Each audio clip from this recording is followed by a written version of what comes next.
Odegaard. That's mine. Yeah. Oh, between Odegaard Yeah. and Gyökeres, to be fair. It's Oh, a I forgot. techie one, man. It's techie. It's one where you can't really answer.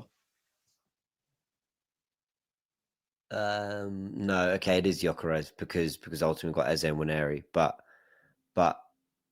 No, we miss Odegaard. We do miss him. yeah, it's one I of think we those see out the two. Sunderland game with Odegaard, if I'm honest, just because of the press and the structure and all that jazz. I think we'd have had more control earlier on as well. Exactly. Yeah, I think the team had done quite well. People need to remember that when people say, "Oh, we didn't really have control against Sunderland for the first 45," it's like, yeah, well, we came up against fourth in the table away from home with what is still a new midfield. Zubimendi and Eze signed this summer. Right? There's Yeah, teams. exactly. It's. I don't really know why the expectation was Arsenal. You have to have a big window. You have to sign loads of players, and you have to bed them in immediately. I don't really Agendas. know. Like, we're seeing Nico start to ball out for Man City. He's been there He, for over a he, year. he was he was poor. He's been there nearly a year. He was poor at the start, or average, or whatever. I don't know. People have watched him more than me, but it just takes time. Like it's happened with Liverpool players, where they just take a year sometimes just to settle. Like Liverpool fans weren't loving Gakpo at the start. Exactly. So Bosley's in his best form now, but it's his third season there. So Gravenberch is only under Slot has he looked like a proper kind of player. right, He weren't really doing much under Klopp. right, it can happen. It can absolutely happen. So yeah, I'm pretty relaxed about the fact that our team need a bit of time to click. It's But that's the just jarring thing, do it James, though, soon. man. Many people don't see that stuff. Like they just new signings will be what is all the attraction, but developing relationships, improving existing players, summed up with actually Saliba and Gabriel Magalhaes and their development at this football club. You need to give people time. That's why I said at the start, I'm not going to do too much. 11 games in to a 4 or 5 year contract for half of these players, whether they flop or not. And I always say, just generally in the Premier League, from August, I'm looking to get to the 10-11 game mark because it's now where I get to see kind of simply put, what every team's about, James. Like now Yeah. you've had time to get some fitness and fluidity. We kind of know what you're saying, type of thing. Yeah. That's just me, though, man. No, I agree. We're into the biggest stretch of the season now. When we come back from the international break, it will be end of November to mid-March. That's basically 4 months, right? Wait, into December, January, February. That's 4 months of relentless football. So Relentless that football. leads me to bring this up there, James, man. Like, let me Yeah. remove the comment. I'll come back to your question, my boy. Let me zoom in a bit because not even I can see. But you touched on it. How are you feeling then about these run of games? North London. Let's start with November. North London derby, obviously. Bayern at home, Chelsea away, and then obviously, early into December you got Yeah. Brentford and Villa. I think a bit much is being made. Of course, it's a tough run. Of course, it is. But two of them are at home. So we return with the North London derby and Bayern. Of course, they're massive, massive, massive games. We then go away to Chelsea. Yeah, it's not an ideal 3 games in a row. Of course, it's not. It's followed by a home game against Brentford, which is, 3 days later. A trip to Villa Park, trip to Bruges, home to Wolves, away to Everton, home to Palace. And that takes us what? Oh, then Brighton, and then Villa at home, and then 2 more home games. I don't think the run to the new year is that terrible, if I'm honest. Of course, there's some sticky games in there, but welcome to football. Welcome to the Premier League. There are going to be Thank you. loads of sticky games. I just think because I promise you, if you pull up Man City's, it looks awkward too. It's just the nature. It is honestly just the nature of the football landscape right now. Yeah, because I had a little look at this. So Man City have Newcastle away, Leverkusen at home, Leeds at home, Fulham away, Sunderland at home, Real Madrid away, Palace away, Brentford at home, West Ham at home. Where does that take them to? Forest away, Sunderland away. And then when you go into the new year, they have Chelsea, United, and they've got Liverpool. There you go, Liverpool and Tottenham back to back. That's by beginning of Feb. See why squad rotation and availability is crucial at this point in the season.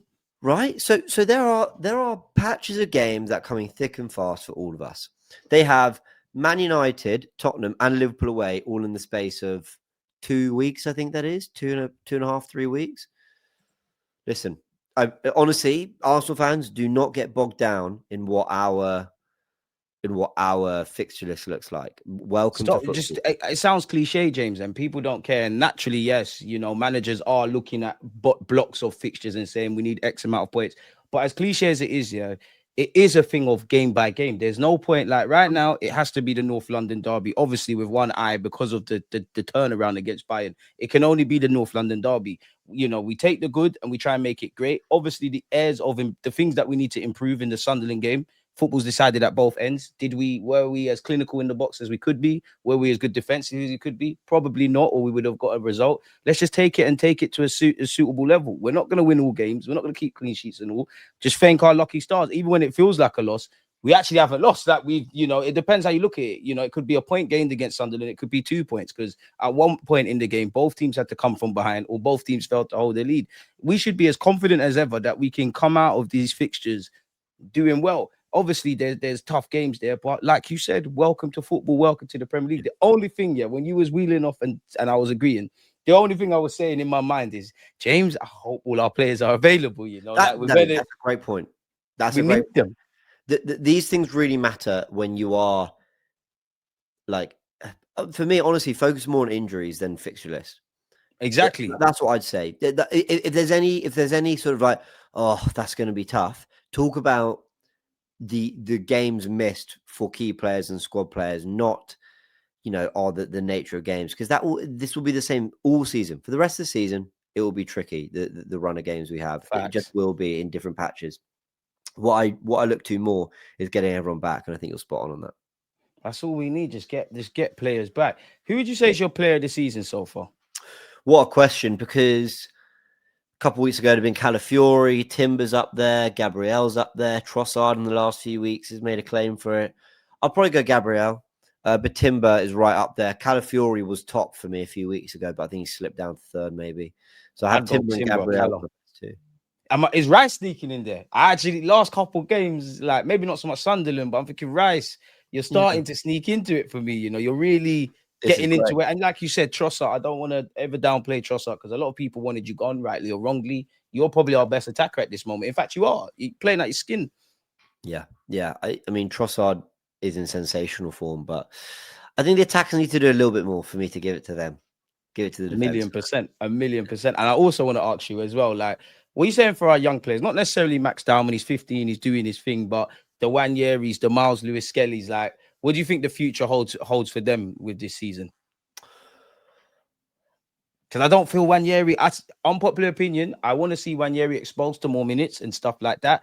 But I can see why you're in the role you're in. As difficult as it is when you haven't had a run of games, you're not where you need to be off the ball and all of them kind of things. But it's expected. You're 18. You're developing physically. You're trying to get that consistency. As much as he's great and we love him and you did great stuff last season, I personally think a bit of tranquillo is required, man. Like, let these guys be young players. Like, Saka never had that luxury. Like, there was a point, even at left back, we're relying on you to make the difference. And when Smith Rowe was here, and obviously you can throw Martinelli into that as well at a point. Yeah, I think the Arteta, I think, has dispelled the myth that he doesn't want to play youngsters, right? Because Lewis Skelly at the Bernabeu, Nwaneri has been developed from the age of 17, Dowman at 15, Saka's been one of his key players, Martinelli's been around a long time, Smith Rowe started a news up front for Brighton against Brighton. Yeah, exactly. You just got to be a certain level for him to do it. I'm not worried about it. Phil Foden, there were years, and I actually mean years, of clamoring for more game time for him. Yep.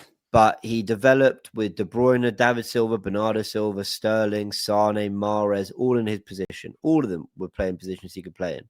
And he just slowly, on the slow cooker, just slowly getting there till he was ready to be unleashed to the point where he became player of the season for Man City and they won their fourth in a row. So Arteta will take his time with Nwaneri, and that's okay. And I really hope Ethan buys into it. Because now we've got the squad. He signed a 5-year deal. He's got no choice right now. Exactly. And now that we've got the squad, there is no rush to play him. In any of these games, have I felt that he should have played more? Not really. In any of these games, I think he should have come off sooner. Not really. But at the same time, when he has come on, I've been pretty comfortable. It wasn't great in Prague, but every other time, I've pretty much liked what I've seen. So Ethan will keep doing his thing. He is one of the most exciting young talents in England. I really believe that. So we'll just take our time with it. I don't think we need to rush. I think he's become like not underrated or forgotten, but like obviously we're trying to win a league. Bert has done his thing. We've got 8 players. You know, there's Eze, there's Max Dowman. It's almost like Waneri's a kind of forgotten man, but I genuinely think he'll be all right. What he just needs to do is take his chances. If I'm honest with you, he should just learn from Odegaard. Everything Odegaard does off the ball, just do that. I got 2 questions for you before I let you get out of here. Yeah, big All up good. Arsenal. I don't know how you spell your name, but big up yourself, my boy. What do you think about Endrick loan if Jesus goes in Jan? What do you think of I that, think, James? yeah, I did read that. I don't love it, if I'm honest. I think Endrick's a player that plays up front / off the right. Um, too crowded that area for me. But I mean, look, obviously, like an incredibly exciting young talent. I don't know how he's been doing at Real Madrid. I just Clearly not don't, that well after loaning him out. He's struggling for football, isn't it? and I think we're past the Erdegaard, Ceballos, loans. I think if you're Stop going to go get developing someone young from Real players for the Madrid, sake of it. go get Rodrigo. If that's the guy, if you want someone from Real Madrid, I don't know how much he's playing. I don't really keep up with too much outside the Premier League. So I just think we're beyond the Real Madrid loans because they're not getting the minutes they're needed to there. Obviously, if Mikel thinks they're brilliant, then great. But yeah, I'm all right. Do you see Jesus going in Jan? Because I No, don't. I don't. I mean, obviously, there's scope of a loan. I'm sure if Jesus was on offer, like I put myself in, I don't know, a random team's position. Someone offers me Jesus, what the Arsenal player, the ex-City guy, the Brazil. I'm gonna be excited. But when you start looking at wages, considering the fact that he's coming back from another ACL, it's mid-season. If it's not a load and the conditions have to be favorable, like Arsenal probably still have to pay the majority of his wages. I'm not doing that. And even that, if Jesus is going to be a deputy striker or a left wing option, I think he's a good tool to have in the toolbox. Like I always get nervous around January. Like there's a lot of players, a couple of players that I wouldn't be against Arsenal leaving Arsenal necessarily. January's not the time for it, in my opinion, because you're gonna I have to. We'd be weaker. But yeah, I agree. See out the season, then we can take note from there. and then the last question, James. Or why is it not coming up? Do you guys think we need a signing in January? I'm hearing in brackets, socials and media, City will enter the market in Jan. I mean, they buy all the time, City, but where you at with that, James? Yeah, I could see City going for someone because like their only cover for Haaland is Marmoush, who's also a winger. I could see them wanting to get a little bit more depth or trusted depth, let's say. But Arsenal, I think we only move if there's an opportunity, or like if something happens, like if someone comes in and offers 35 million for Trossard, you know, Would you do based that in January? like I wouldn't right now because he's been sensational. All right, cool. Let me make it difficult. This form continues. Even if he gets dropped and he's a rotationary option, he goes back to being Trossard, the super sub. We get to January now. We're still talking about Trossard in this regards. Where it's everything to play for. 35, 40 million is on the table. Do you do that? Yes, probably. Oh, you sure, James? In Pro- Jan? provi- Provided you have the replacement like ready to go, like Semenyo or someone like that. Yeah, I think we're very good as a fan base at just remembering the last few weeks. Mm, Trossard has been someone that we've struggled to rely on as a starter, and this is his third or fourth season. I really like mm. Trossard, by the way. I really like him. Um, but yeah, for that money, I would take it. But again, with a replacement. But my ideal, by the way, is absolutely not that. I don't think anything should be changing in January. This is the first transfer window in my Arsenal supporting life where I hope no business happens. I'm like, don't bring anyone in, no one out, keep it the same. We move on to the summer. We'll reconvene then. And that's Unless when it's a menu or make something. those proper changes. So I wouldn't want to do it. But if it came in, he wanted to go, he was up for it, and you could get a Semenyo for 60, net spend a 20. Yeah, I would do it. I would do it. I mean, it's like you said there, James. Like, if certain dominoes fall into place, then it is what it is. And the key point I took from what you just said there, like, obviously, if a player wants to go, he wants to go. Best of luck. But if I'm not sure because I wanted to add. I think we're weak at left wing. I know there was a lot of talk around Trossard and Martinelli leaving. Them players for me are players that I wouldn't force out the door, but like we're kind of humoring ourselves. Right offers, entertain. It gets the mouth wet kind of thing. I would kind of want to let him go if that is the case. But in Jan, unless we're adding, I'm not on it. Like the summer, I'll even take a bit less in the summer just because I want to achieve what I want to achieve at this moment in time. Money talks and all the other stuff walks. Like you said, you know, we have spent a lot of money, and if Trossard wants to go, it is what it is. But I wanted to keep Trossard and Martinelli and add a Semenyo and add a Rodrigo or add some Joe Blogs. The only thing I disagree with that is if there's scope to bring some level of talent in January, for me, go and do it. But for me, it's that left wing because I'm kind of nervous about left wing, James. I'll be real. I'm probably exaggerating with that, but I feel if I just humor you for this moment in time, yeah, I wouldn't do it. But in theory, you could make Wanyeri or Dalman do jobs over there. Probably more realistic. You've got Trossard, you've got Martinelli, you've got Jesus, you've got Eze. I'm probably missing someone else out. There's no one that I bet my hat on, if that makes sense, James, for 30, 35, 38 games. When I look at the right, that's my man. When I look through the middle between Gyökeres and Kai and even a Marino and a Jesus, that's my man. I feel we missed the trick, man. Yeah. But we've got enough to achieve what we can achieve. In fact, James, my proper last question for you. Go on, because this is something I wanted to ask as well. Go on. No. Go for it. Go for your question. Because I actually do need to dip off in a sec. No. I'll let you go. We've obviously spoken a lot, about Premier League. Like, do you think there's scope for more than one trophy? Like somebody asked in the chat, like, do you think we could do the quadruple? I don't know if I'm gonna go that far with it. Well, okay. I think there is scope for it. I'm just asking multiple silverware, 2 at the minimum. After so long without a trophy, I'm sort of thinking, well, I'll take the one. Look, obviously, all our eyes are on the Premier League and Champions League. It feels like after all these years, we need to do one of those two. Facts. I really am enjoying beating Port Vale, beating Brighton, because I also want the Carabao Cup. I also want the FA Cup. When that comes around, I want trophies. Like, I think this group is good enough to collect, I don't know, to collect silverware, across a few seasons. I think they're good enough. So I hope they do. So and I don't really discount any of the other competitions. For me, I want silverware. I want to win things. So let's see, man. That's the task for Mikel. As that's the task for Mikel. Fingers, toes, everything crossed that we win something in May of 2026. I don't know if we're going to win the Prem or the Champs or whatever, but I genuinely believe May 2026, there's a parade. We've won something. Couldn't tell you the competition. I genuinely believe that. James, it's been a pleasure. Where can people find you? Yeah, Gooniverse and Gooniverse News. So thank you to Rob and thank you for having me, man. I really, really appreciate it. It's been a little while, but now we're some good Arsenal news as well. I know we just drew, but things are looking good for the team. So yeah.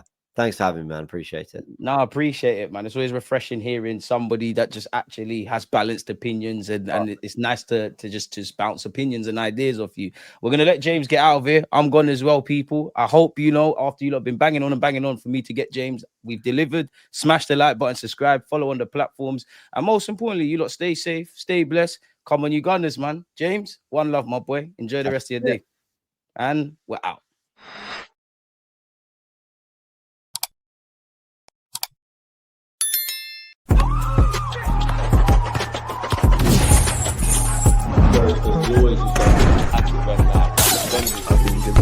Like